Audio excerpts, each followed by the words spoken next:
One sentence was all it took. No accusation, no raised voice, no public attack on the crown. Yet when Zara Tindall finally described what Catherine had quietly done for her children, the words appeared to expose something far more painful, a childhood wound the palace had never acknowledged. In this fictional retelling, Zara did not deliver the confession like someone seeking revenge. There was no theatrical anger, no attempt to humiliate the family into which she had been born. If anything, the hesitation made the words heavier. She seemed to fight them before finally allowing them to escape. Catherine did for my children what no royal ever did for me. And suddenly, the question was unavoidable. What had Catherine done? What quiet gesture could possibly carry enough emotional weight to make a woman raised among palaces speak as though something inside her had been unsettled after decades of silence? The answer was not a title, a privilege, or some priceless gift. That was what made it so dangerous. Whatever Catherine had done appeared painfully ordinary to anyone outside royal life, and almost revolutionary within it. Zara had grown up in a strange position. She was close enough to the monarchy to understand its rhythm instinctively, yet distant enough from the direct line of succession to recognize where invisible boundaries began. She knew the language of duty before she fully understood what duty cost. She knew that affection existed behind closed doors, but also that royal life had a habit of measuring even the warmest moments against obligation. Birthdays could bend around official engagements. Family gatherings carried rules nobody needed to explain. Friendships, heirlooms, appearances, even small displays of tenderness could become tangled with questions of rank and expectation. Children were loved. But the institution came first. When Catherine entered that world, Zara initially saw someone destined to become part of the same machinery. A future queen learning its discipline, absorbing its traditions, and carrying the enormous weight of symbolism. But slowly, something changed. Zara began noticing the details. Catherine remembered promises made casually to children weeks earlier. She listened when younger members of the family spoke instead of treating their words as background noise. She protected private moments when ceremony threatened to swallow them. Most importantly, she seemed unwilling to let rank determine who deserved warmth. Then came the incident Zara could never quite forget. It involved her children, an old family tradition, and a boundary everyone else seemed to accept without question. Catherine crossed it quietly. Deliberately, and in doing so, she forced Zara to confront memories she had spent years convincing herself did not matter. At the center of it all was an old jewel, rarely discussed outside private family circles. To Zara, it had long symbolized something larger than wealth, inheritance, hierarchy, and the cold certainty that royal history did not belong equally to everyone who carried royal blood. Catherine would eventually challenge that meaning, not by taking the jewel, but by changing what it represented. But to understand why one act of kindness could affect Zara so deeply, the story has to return to a much colder lesson, one she supposedly learned long before Catherine ever entered the royal family. The castles were magnificent. The holidays looked effortless.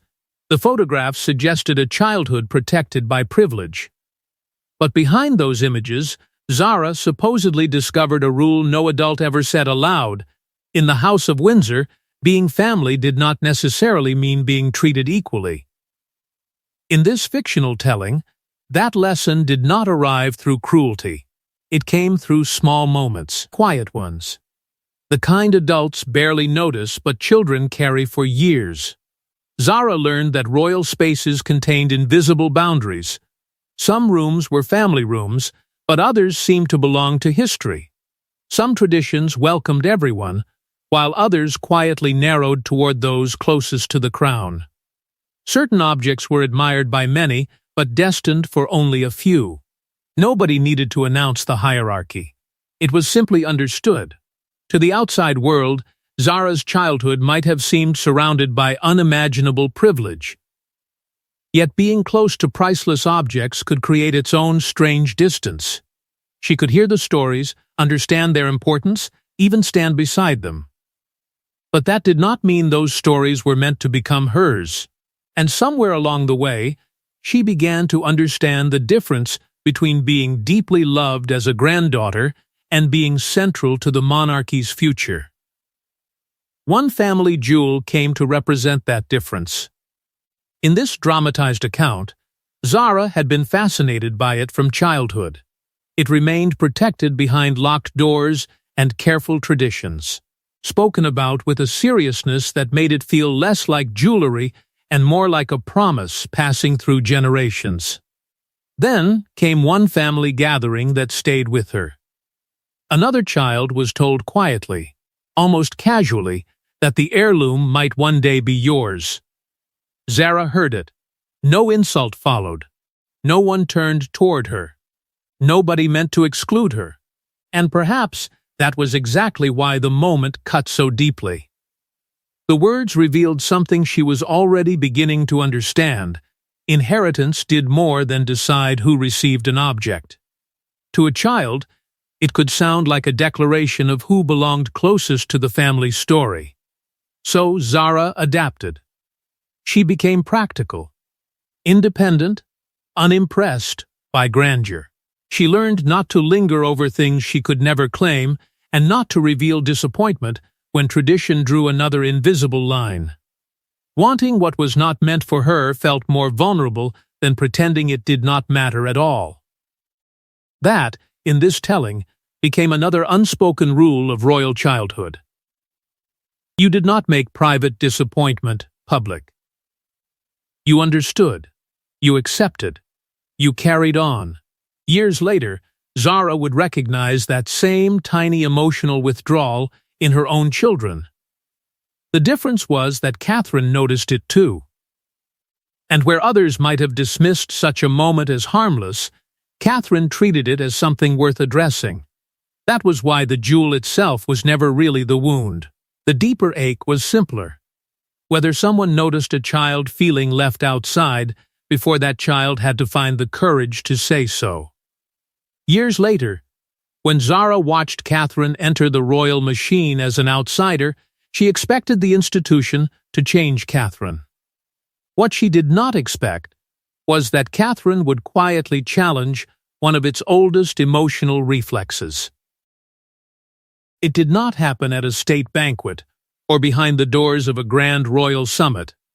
According to this dramatized account, the moment began with a child standing silently at the edge of a family gathering, and Catherine noticing what everyone else had somehow overlooked.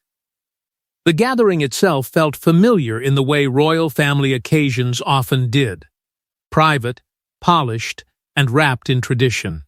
Adults drifted between conversations shaped by memory, duty, and old family stories. Children moved more freely, carrying none of the burden attached to the names around them. Everything appeared warm, effortless even. But Zara knew better than most that beneath that ease were rules so old nobody needed to repeat them. Then, one of her children became fascinated by an heirloom being discussed nearby. It was not treated like an ordinary piece of jewelry. It carried history, expectations, a sense that its meaning belonged to something larger than any one person. The child listened for a while, then asked a simple question. Were people actually allowed to touch things that belonged to the family? The answer was gentle, but familiar. The object was important. It had to be protected. Certain traditions existed because these things were held in trust for generations to come. Nothing cruel was said. And yet, Zara felt the old sensation return instantly. She recognized the shift in her child, the quiet retreat, the sudden attempt to appear less interested. It was the same instinct she had mastered years earlier. Do not ask again. Do not make anyone uncomfortable. Understand where the boundary is and move away from it before somebody has to explain. But Catherine had seen it too. She did not challenge anyone. She did not turn the moment into a confrontation. She waited, and when the conversation had moved on, she approached the child and spoke about the heirloom differently. In this fictional exchange, Catherine explained that treasures mattered because of the people connected to them, the stories they carried, and the memories that survived through them, not because they proved who mattered most. Then she crossed the line Zara had assumed nobody would cross. Catherine invited the child to take part in a small family ritual connected with the piece, something normally associated with those closer to the direct succession. It lasted only moments. Nothing was taken. No rulebook was torn apart. Yet to Zara, the meaning was enormous, because Catherine had quietly separated family memory from royal rank. Zara said nothing. She simply watched as old memories collided with the present. All those childhood moments she had dismissed as too small to matter suddenly felt different. Catherine had recognized the same emotional wound in minutes. Later, Zara asked her why. Catherine's fictional answer was simple: because children remember how a room made them feel. Those words should have ended the moment. Instead, they opened something Zara had kept sealed for decades, and led her toward a conversation about inheritance that Catherine was never supposed to have. Every monarchy has objects that seem almost larger than the people who wear them. But one jewel, hidden from public fascination and surrounded by family expectations, becomes the center of this story. Not because of its price, but because Catherine allegedly asked a question nobody wanted asked. In this fictional narrative, the jewel had passed quietly through generations, rarely seen, carefully guarded, and surrounded by an understanding no one seemed eager to put into writing. Everyone knew where it was expected to go. That was the point. Its future had been decided long before the youngest members of the family were old enough to understand what inheritance even meant. Zara did not want the jewel. That was never the real issue. What unsettled her was the language around it. The subtle suggestion that some descendants inherited not only objects, but a greater claim to the family story itself. Then, Catherine asked the question. With Zara's children nearby, she reportedly wondered whether the full history of the heirloom had ever been written down for all the grandchildren. Not for the eventual owner, not for the direct heirs. For everyone. The room changed. It was not a challenge in the obvious sense. Catherine did not demand that tradition be broken. She did not question ownership. But the question exposed something deeper. Why should the possession of an object determine who was allowed to feel connected to its history? A senior family figure, in this dramatized telling, responded carefully. Traditions existed for a reason. Heirlooms carried responsibility. Their movement through generations had to remain clear. Catherine did not argue. She simply asked whether tradition had to decide who was allowed to feel included in the story. That was when Zara felt the discomfort sharpen. She admired Catherine's nerve, but she also understood the danger. Royal customs were rarely challenged by confrontation. The most unsettling questions were often the quiet ones, the ones that sounded reasonable enough to answer, yet somehow exposed a system nobody wanted examined too closely. Catherine proposed a compromise. The jewel could go wherever protocol intended. Nothing had to change about ownership, but the letters connected to it. The family memories, the old photographs, the stories of the women who had worn it, those could be shared with every child. The distinction was simple and devastating. Inheritance was not the same as belonging. For Zara, that idea landed harder than expected. She suddenly remembered how often she had assumed that if something was not meant to become hers, then part of its story was not meant for her either. Catherine was saying the opposite. A child could be told, without reservation, "This history belongs to you too." Not everyone was convinced. Someone warned that sentimental changes could create expectations, confusion, even future disputes. Catherine appeared to retreat, allowing the conversation to fade. For a moment, it seemed tradition had won. But Zara would soon discover Catherine had already done something far more personal, something no protocol could control and no inheritance rule could limit. The jewel remained locked away. Yet Catherine had apparently understood that Zara's children did not need access to a royal vault. They needed something Zara herself had spent years pretending she never missed. Zara had expected another discussion about protocol. Instead, she discovered Catherine had been keeping something: letters, photographs, tiny memories collected over years. There was no priceless diamond inside the box. Yet when Zara understood who Catherine had made it for, she reportedly struggled to speak. In this fictional telling, Catherine had quietly been building something far more intimate than any royal collection. Separate memory boxes. One for each of Zara's children. Inside were fragments of ordinary life that no official archive would ever consider important enough to preserve. Handwritten notes, photographs, pressed flowers from family occasions, small drawings, private jokes, and little reminders of days that had seemed insignificant at the time. But that was precisely the point. Catherine had not focused on formal milestones. There were no grand speeches about ceremonies or family position. Instead, she recorded the day one child finally overcame a fear. The family lunch where an embarrassing joke became impossible to forget. A muddy afternoon that ended in laughter. A conversation that revealed a surprising kindness. Tiny moments. Human moments. The kind that disappear unless somebody decides they matter.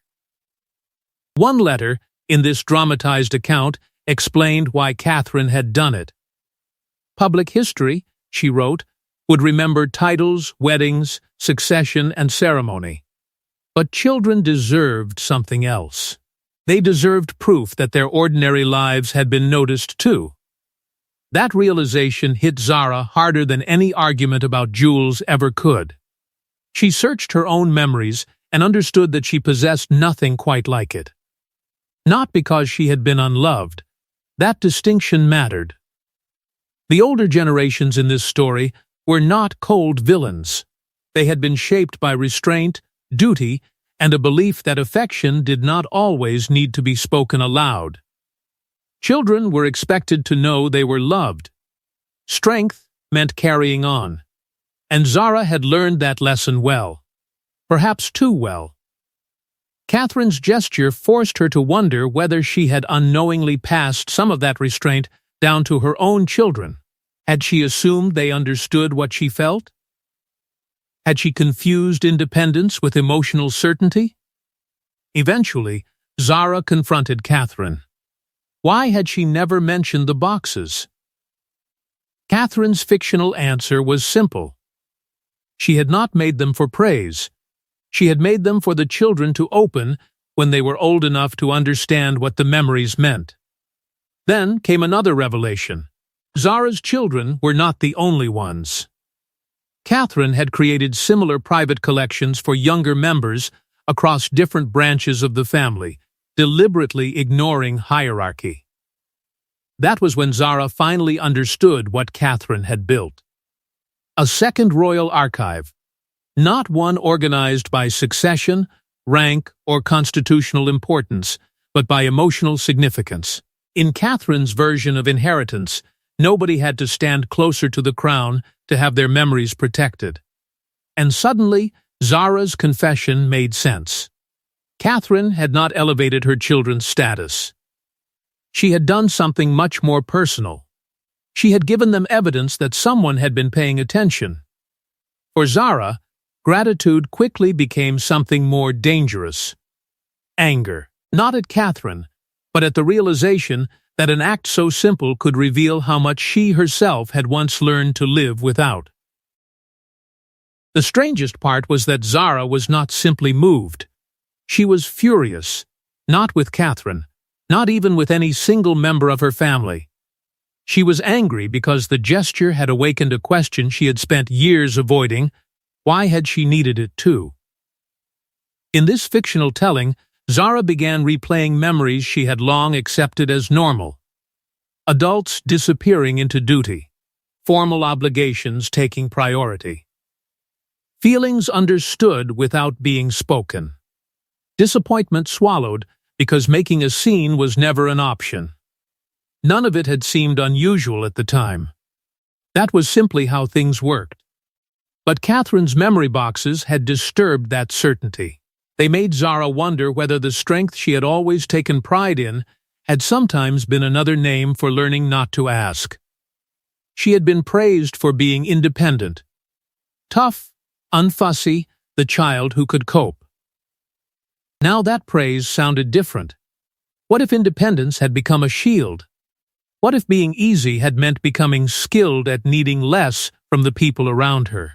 That thought angered Zara because it did not fit neatly into blame. She loved her family. She knew affection had been real. This was not a story of cruelty or neglect. It was a story about generations shaped by restraint, by duty, by the belief that love did not have to be explained if everyone already knew it was there. And that was exactly why Catherine unsettled her. Catherine had shown that resilience and tenderness did not have to compete. A child could be prepared for pressure without being taught to hide every vulnerable feeling. In this imagined confrontation, Zara finally pushed back.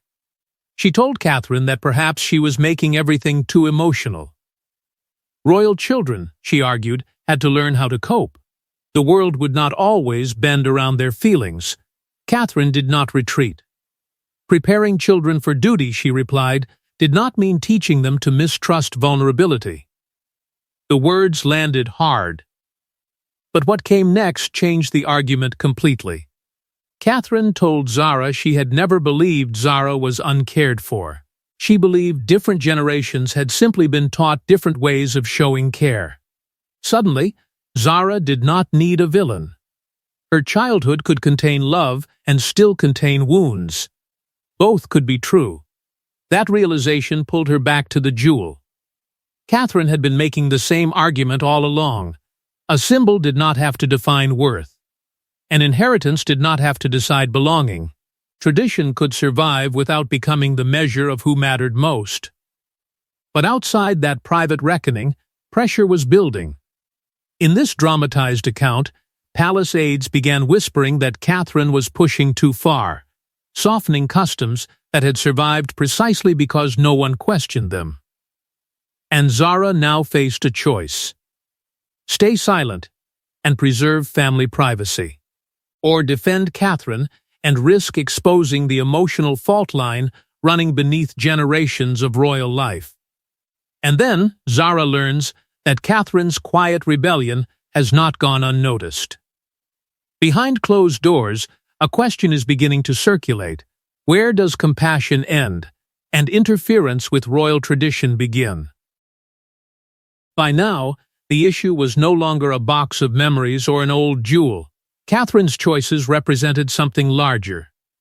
If every child was made to feel equally connected to the family story, what happened to the distinctions monarchy had spent generations preserving?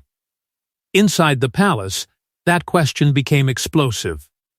In this fictional telling, nobody argued that children should receive less love. The resistance was subtler than that. It was about precedent. In a royal family, even the smallest gesture could acquire a meaning far beyond the moment itself. A shared story could become a claim. A private tradition could become an expectation. A symbolic act could be interpreted as a challenge to rules that had survived precisely because generations had accepted them without argument. Advisors began to worry that Catherine was blurring lines the institution depended on. Ceremonial roles, family access, heirlooms, the preparation of direct heirs, each depended on distinctions. Catherine understood that, but she also insisted on something the palace found harder to contain. Constitutional hierarchy did not have to become emotional hierarchy. The argument sharpened around the old jewel. In this dramatized account, Catherine was accused of questioning inheritance traditions. But she had never demanded the heirloom be reassigned.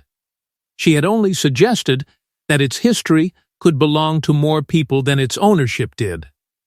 For Zara, the misunderstanding became proof of the deeper problem. The mere idea of sharing the story had been treated as though someone had threatened the object itself. And for the first time, she stepped forward. She explained that adults often underestimate what children notice. A title might be ceremonial to a grown person. A restricted room might be protocol. A family object might simply have rules attached to it. But to a child, each of those things could feel like a message about who was closer and who was expected to remain outside. Then Zara said the words that changed the tone of the discussion. You can tell a child it's only protocol. They will still remember who was invited closer. The room went quiet. Because Zara was no longer speaking only about her children. She was speaking about herself. What followed was the emotional reversal no one expected.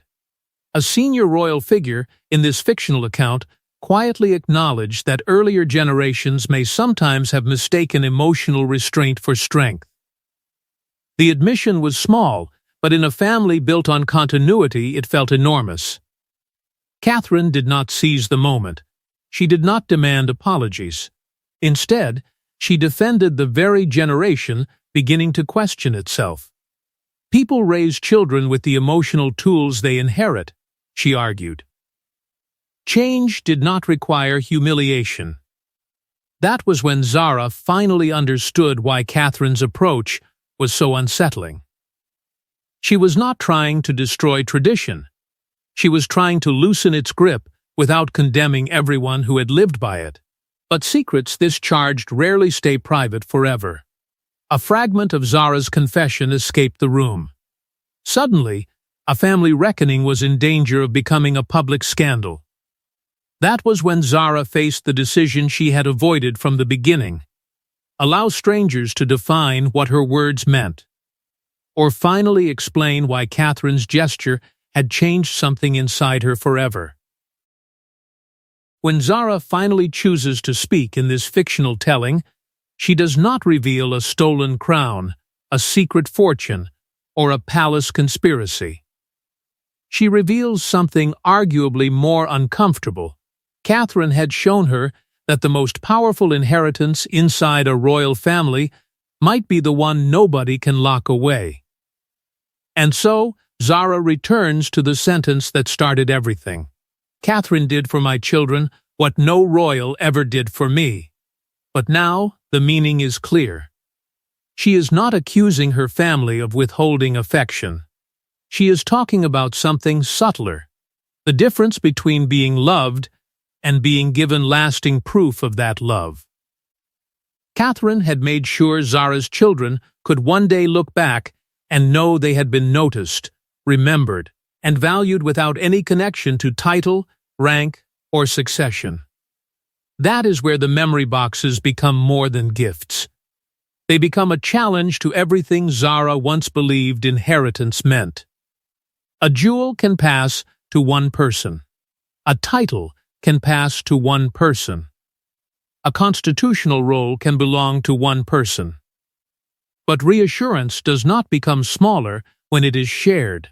A family story does not lose value because every child is allowed to feel part of it. Belonging does not need to be guarded behind glass. For Zara, that realization changes the old jewel completely.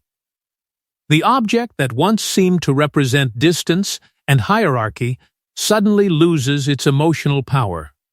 She no longer cares who will eventually own it. Catherine has forced her to understand that possession and belonging were never the same thing. Then, in this dramatized account, the children eventually open the boxes. Inside are years of small memories, notes about jokes nobody else remembered, moments of courage nobody photographed, ordinary afternoons that would never appear in a royal archive. One child finds a message from Catherine describing a completely unremarkable family afternoon as one of her favorite memories. And that becomes more valuable than any heirloom. Because it proves something extraordinary through something ordinary, someone had been paying attention when there was no ceremony, no public importance, and no reason to perform. Zara does not stop at gratitude. She changes. She begins writing memories for her own children. Small notes, private observations, stories that might otherwise disappear. What Catherine began quietly becomes, in this fictional telling, a new kind of family tradition.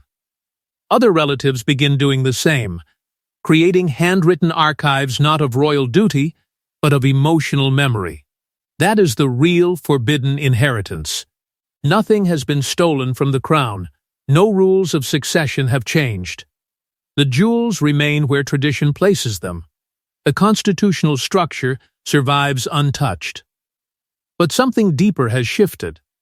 Catherine has shown that hierarchy may organize monarchy, but it does not have to organize love.